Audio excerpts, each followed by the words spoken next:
नमस्कार, मैं आचार्य युगल कृष्ण शास्त्री जी। आइए आज बात करते हैं शरद पूर्णिमा के विशेष उत्सव पर। जैसा कि आप जानते हैं, शरद पूर्णिमा का त्यौहार इस बार 18 अक्टूबर 2024 को मनाया जा रहा है। शरद पूर्णिमा का हमारे भारतीय संस्कृति में विशेष महत्व है। इस दिन भगवान श्री कृष्ण अपनी योग माया से गोपियों के साथ में वृंदावन की पावन भूमि में महारास की लीला को करते हैं। चंद्रमा का इस दिन विशेष महत्व है। कहते हैं इस दिन खीर बना करके, चावल और दूध मिश्रित करके, उसमें शक्कर मिश्रित करके, केसर आदि से युक्त करके जो खीर बनाई जाती है और उस खीर को फिर चंद्रमा की चांदनी में अमृत मिला करके प्रातःकाल प्रभु का भोग लगा करके उसको जो खाता है उसके शरीर के सब विकार नष्ट हो जाते हैं। विशेषकर से उसके यदि कोई श्वास की परेशानी है, कोई दमा की परेशानी है, तो ऐसे व्यक्तियों को बहुत लाभ मिलता है।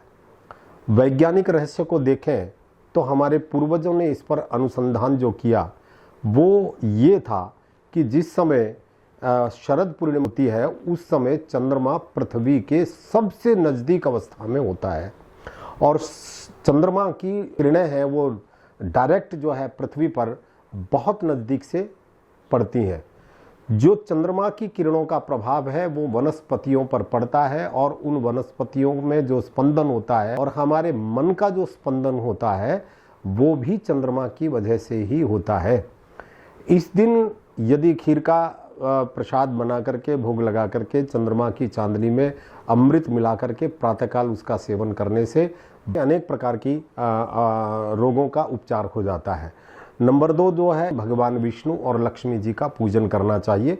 भगवान विष्णु और लक्ष्मी जी का पूजन करके उनको श्रेष्ठ दिव्य आसन पर लाल वस्त्र बिछा करके, लक्ष्मी जी और भगवान विष्णु को पीला वस्त्र बिछा करके, लाल या पीला कोई भी वस्त्र ले सकते हैं, उस पर भगवान विष्णु और लक्ष्मी जी की मूर्ति स्थापित करके श्वेत पुष्प और रोली, कुमकुम, केसर आदि से पूजन करें। भगवान को धूप दीप से भगवान की आरती करें, नैवेद्य का भोग लगाए, फल चढ़ा करके, भगवान को वस्त्र आदि चढ़ा करके, उन्हें वस्त्रों से सुसज्जित करके भगवान श्री नारायण से आशीर्वाद मांगे और भगवान लक्ष्मी की कृपा प्राप्ति के लिए यदि वरदान मांगता है तो माँ लक्ष्मी उसको प्रसन्न होकर के आशीर्वाद देती हैं।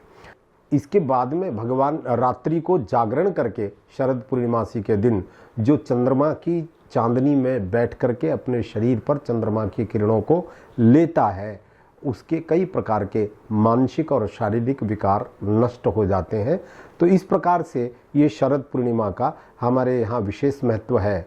और इस दिन वृंदावन की यात्रा और यहाँ अब से लेकर के और पूरे कार्तिक में वृंदावन का निवास, तुलसी का सेवन, तुलसी के वृक्ष का पूजन करना, तुलसी की परिक्रमा करना, तुलसी के ऊपर दीपोत्सव करना, तुलसी का विशेष महत्व शरद पूर्णिमा के दिन से शुरू हो जाता है। तो इस प्रकार से जो इसका पूजन और इसका विधि विधान से पूजन करके कार्तिक महात्म्य का श्रवण करता है, उस व्यक्ति को भगवान श्री लक्ष्मी और नारायण की कृपा, भगवान श्री राधा और कृष्ण की कृपा प्राप्त होती है। नमस्कार।